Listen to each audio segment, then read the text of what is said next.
madoko ana Mhanduwe hedzinoi nhau dzomanhoko zuva rechinomwe raChiwabvu. Bato rezvematongerwo enyika reMDC Alliance radoka riri kudya marasha zvichitevera kuvhiringidziwa iko rakaitiwa nevamwe wavo. Nyasi waJob Sikara wapa mureketo wavo wachisvipa mwoto kune mhandu dzebato ravo. Wareketa ivo kuti zvagara zviri muhana dzevanhu ndizvo zvave kuda kuchiitika manje, uye hana dzevanhu dzagara dzakatogadzirira kuita izvozvo. Wati futi bato ravo rave kumboramwa mabasa ose omudare reparamende kusvikira mhepo iyi yadzikama, pamwe nemakore akawanditsa kubva Wasikara waoneka wachipupa furo uye kureketa zvohasha sodzanyasi. Chasara kuti tione kuti zvawarevazvo wachazviita chere uye rini. Chimwe chawapa ukasha kuti wachakona ba kuimba nematarauzi mhosva kuti awagadzirisire nyayadzi, nekuti anogona ba kutonga zvakaenzerana. Tichiri ipapo wabva wandoreketa kuti wamonzora nevamwe wavo wadzingiwa mubato reMDC Alliance. Kambani yenharembozha yeEconet Wireless yozama kurerutsira wana wechikoro panyaya dzokutenderera padandemutande. Kambani iyi yabudisa masoko okuti yave nomutengo wewana wechikoro inova yakaderedziwa kubva pamitengo yewamwe yese. Wamwe wadzidzi wakange watokandisiwa mapfumo pasi nokuda kwokudhura kwemari yokuenda padandemutande.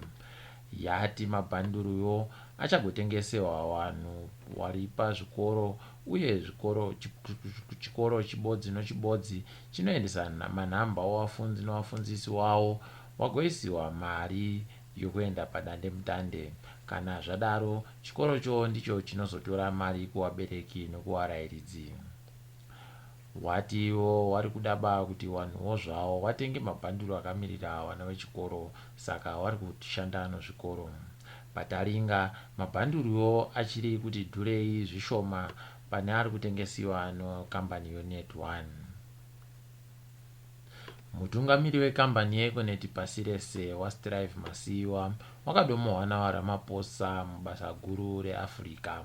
waRamaphosa wachimira somutungamiri weboka renyika dzemuAfrica wati ivo waMasiyiwa wagotungamire hurongwa hwemakambani akazvimirira ega mudunhu reAfrica kuti vaunganidze mari yokutsvaka zvipfeko zvokudzivirira njodzi kuvarapi vari kurapa dzihwamupengo.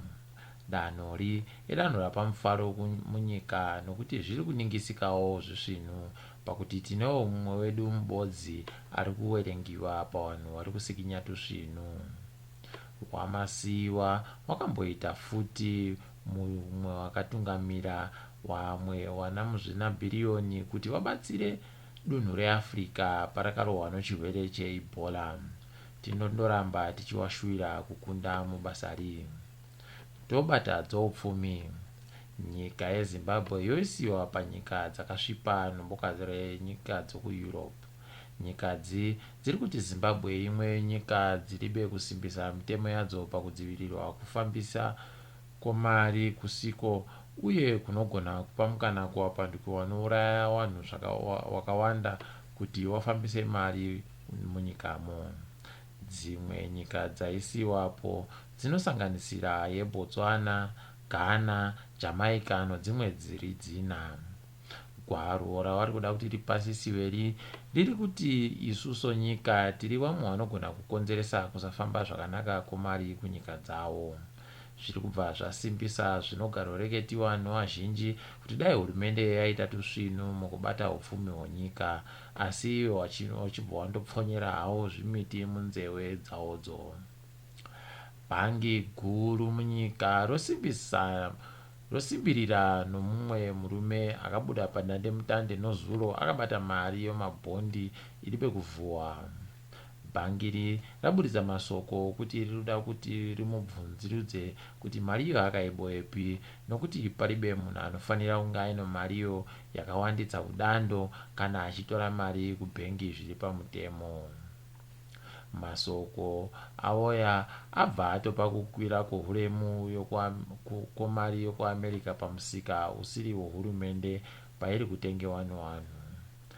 zvinhu zvinozivikanwa nevanhu vese munyika kuti iro bhangi guru ndiro rinoburitsa maridzo kuvakomana vanenge vakati svarara mumigwagwa vachitenga mari yokuamerica. Heno kuti vachamboya chere kana kuti kundoreketa hawo, asi paribe zvavanoita. Tonangadzo pasi rese. Kunyika yoindia kwaita mweya unomuchetura wapfatsuka ukapoya bva wauraya vanhu vanopfuura 10. Guta reVisakhapatnam ndiro kwaitika njodziyo, kukatobisiwa vanhu vanopfuura zviuru 5 vagere mumhera muchimwe yacho. Kubisiwa kwaita vanhu kuti wareke kugofemana nomweyawo unokuwadza uyo wapoya. Hurumende yenyika iyi yatoti iri kuita ongororo dzayo kuti chii chaitisa chimwe yachi chipoye usiku. Njodzi dzorudzi urwu dzakamboita makore adzainetsa, asi manje ano dzanga dzadekara dzave shoma. Tinovimba vakuru vomakambani waribe kuita hawo zvokuzviitisa vachitora mitemo yekudzivirirwa kwenjodzi nokukara mari. Vamwe vakoti vanorapa vari kusenza muhondo dzevamupengo voshira upenyu hwavo kunyika dzokuamerica. Dzimwe nyika dziri kudunhu rekuamerica dzinosanganisira Brazil dziri kuita kushisa kuti vanhu vazivikane kuti vanoshanda kurapa vanhu. Izvi zviri kutevera masoko akaburitsiwa asiriwo okuti varapi vanhu ndivo vari kuingidzira kupararira kwechirwere chodzihwamupengo. Izvi zvaisa panjodzi vanhu vazhinji nokuti vanofanira kuvarapa vave kutosha kuti kuita basa ravo vakasununguka. Hurumende yeBrazil yavasimbisa ikavavimbisa kuti varapi nevakoti vachachengetedziwa kuti vareke kugotukiwa kana kupondiwa nguva ino yekurwisana nedendari.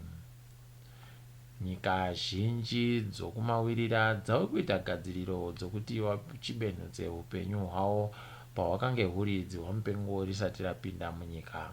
Nyika dzinosanganisira Germany, Norway, Switzerland pabodzi Ireland dzave kuita urongwa hwokuti vanhu vachibenuke pakaupenyu kakada kujairika. Nyika dzakange dzakaisa mupfigwa wakaomarara vachiitira kuti varwisane nedzihwamupengo, uye zviri kuningisika sokuti zvakasenza.